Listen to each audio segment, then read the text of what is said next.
Before I begin, one of the stories I'll be reading is a personal story from either Busta or Lazy Masquerade. So while you're listening, see if you can figure out which is the personal story and who it belongs to. I'll give you the answer at the end of the video.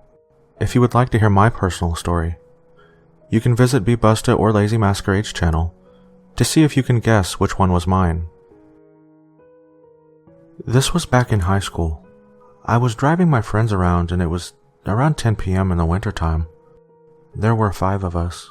One of our friends wanted to get something from his house, so he asked me to pull over and park so he could run home and grab whatever he needed.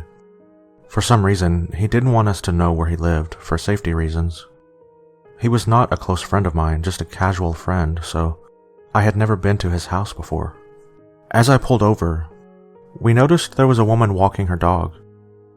Our friend who needed to run home wore a ski mask because it was wintertime, so it looked like a robber's mask. He got out of the car and started walking towards the street. The woman clearly notices us and crosses the street. And so did my friend, because he needed to cross the street to get home. She started walking faster, and so did my friend, because it was cold. She made a turn into another street, and so did my friend. I guess that was where he needed to go. At this point, she looks incredibly paranoid. Then my friend decided it was too damn cold, so he took off running towards his street, which meant he was running in the direction of the lady. She stops dead in her tracks, looking at my friend with a very frightened expression, and my friend just zips past her. Imagine how suspicious it would look if you were walking your dog at night and a mysterious car pulls up behind you and you can't see the passengers because of the headlights, just to see a person clad in black come out of a car wearing a robber's mask and seemingly stalking you and then running towards you. Imagine how scared you would be. Obviously, we had the most innocent of intentions. We were not stalking her or anything. We weren't even trying to scare her on purpose. But my friends and I noticed the situation immediately and we started laughing our asses off in the car. After my friend zipped past her, she just continued walking her dog in confusion. Reading stories about how people experience cars following them or suspicious people following them makes me laugh even more about the situation. Perhaps there are 2 sides to every story, and those creepers you think are following you never really had ill intentions. It was the day before Christmas, and I was in 11th grade. My sister planned for me and my little brother to sleep over at her place because my parents were out of town and it didn't want to leave us alone. I thought it was silly because I was almost an adult. I agreed since my little brother really liked my sister's house, but when my sister came, she was really tired and said maybe we should just sleep at our house. Keep in mind, she was heavily pregnant and her water was going to break any second. For some reason, I was extremely agitated and annoyed with her. I usually am never that way with her because we just understand each other, but this one time, I got angry and told her to go home if she was just going to sleep and there was no point. Long story short, it was 10 a.m. in the morning when she had gotten a call from our mom that the doors to our house were broken down with what looked like an axe and a hammer. There were marks of the axe everywhere. Everything was trashed. Doors were broken, windows were smashed. The weird thing was, nothing was stolen except for just a little bit of money. Basically, we missed our own armed robbery. I get chills every time I think about what if I hadn't put up a fight with my sister and slept at her place. I was around 10 years old at the time. Late one night we were getting home from the city and my mother needed to stop by the grocery store.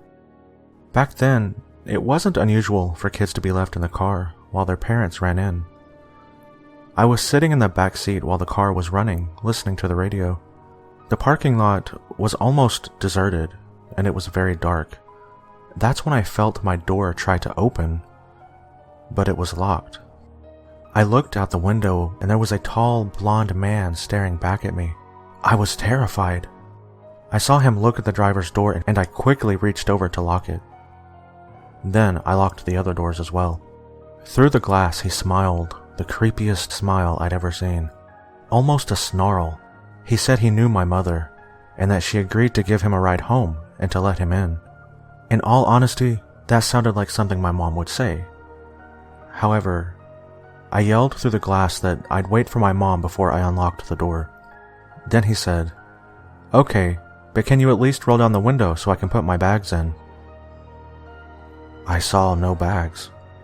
And even at my age, I wasn't stupid. I shook my head and said, "Sorry, wait for my mom."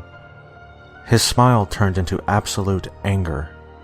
Luckily, an employee was out gathering shopping carts. Since it was such a small town, he knew my car and ran over, yelling. The guy ran away really fast into the woods that were between the store and the highway.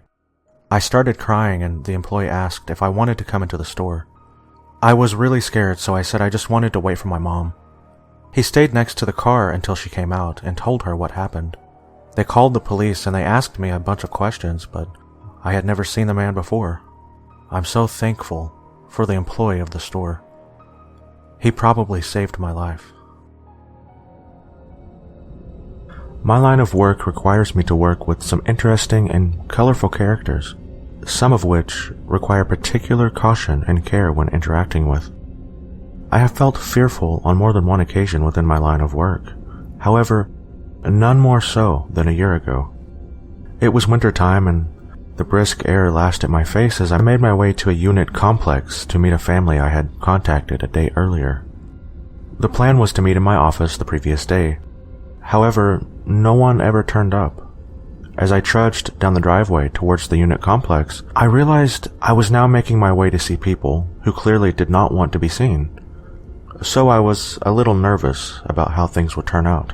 But this was my everyday, almost, in my line of work, and I reassured myself that I just needed to stick to my training and everything would be okay.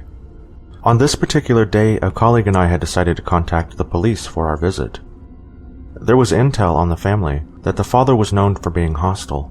Nothing too adverse, but we took the liberty of taking the cautious route by having the police come with us. I approached the door and knocked. It was not too long after I knocked, a woman, no older than 20, answered the door. I asked the woman if the people I was looking for were home. She explained that they were, and I asked the lady I was hoping to speak to come over and speak to me.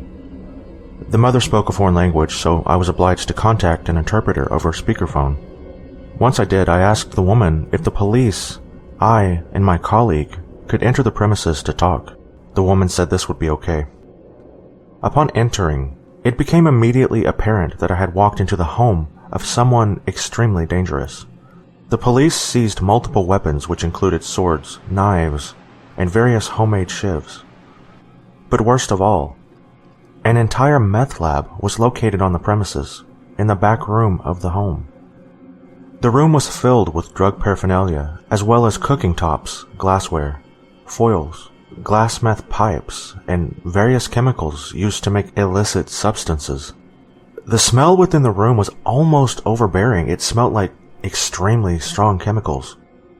Only like no other chemical I had smelt before. I knew immediately that this was the smell of meth, as one of the officers located the meth pipes along with some meth within a glass container. Along with these things, I also observed foreign cash, passports, and multiple mobile phones. This was not just a meth lab. This was an operation. And it was obvious it had been running for some time and had foreign links. By now, the lady I had come to see had broken down into tears. I asked her where her husband was. She stated that he was not home and would return later. I explained to her that her husband would be required to speak to me in the office on secure premises. She said she understood and stated that she would contact me later upon his return and have him come to the office. I left the home and returned to the office while the police did their job, taking evidence and speaking to the lady. I took some time to debrief with my manager, to record my notes, and to write a rough interview outline. Roughly 2 hours later, I received a phone call, and it was the husband. The father did not greet me, nor did he begin the conversation in any sort of appropriate manner. Instead, he began by immediately asking me why I had caused he and his family so much trouble. I was taken aback by the abrupt nature of the discussion, and explained that it was not my intention to cause any trouble for his family, but that given what was located on his premises today, I would need to speak to him in person at the office. The father said he would be at my office in 5 minutes and hung up the phone in my ear almost as abruptly as he had begun. I don't know if it was the man's tone of voice or the way he spoke, but something felt very off with this guy. I decided with the 5 minutes I had, I would access his police records that we had just received to see if there was any adverse police reports. Upon reading the reports, I came to discover that the man had stabbed another man over 7 times during a dispute, appeared to be involved in some sort of extensive international drug cartel, and had been involved in some interesting activities to say the least.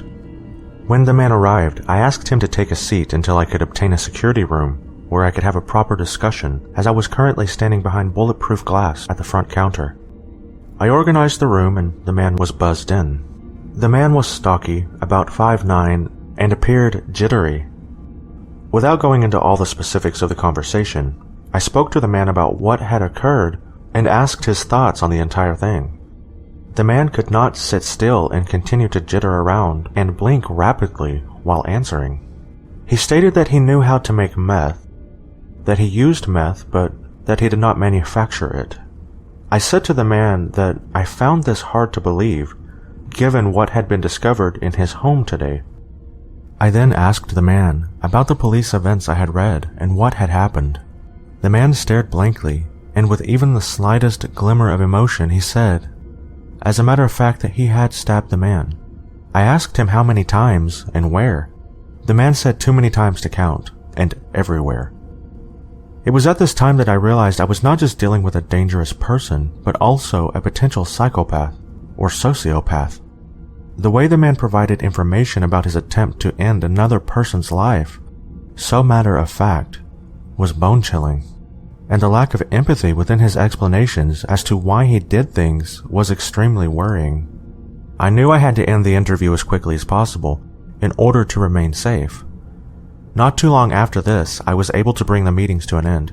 However, before ending the meeting, I asked the man to shake hands as a sign of good faith. The man stared at me and said, "I won't be shaking your hand." By this point, it was late in the afternoon, so I debriefed with my manager and headed home. The next 2 weeks at work were busy but back to normal. The hustle and bustle of the office, along with managing my own work, and I soon forgot about the interview with the psychopath. That was until I received a call while at home with my family. My boss had called me late one night, explaining that the man had made threats to stab and kill me. My boss stated that the man had been watching me arrive and leave work each day for the past 2 weeks in order to learn my routines, and that she had received this information after he had disclosed this information to a nurse at a hospital he had attended.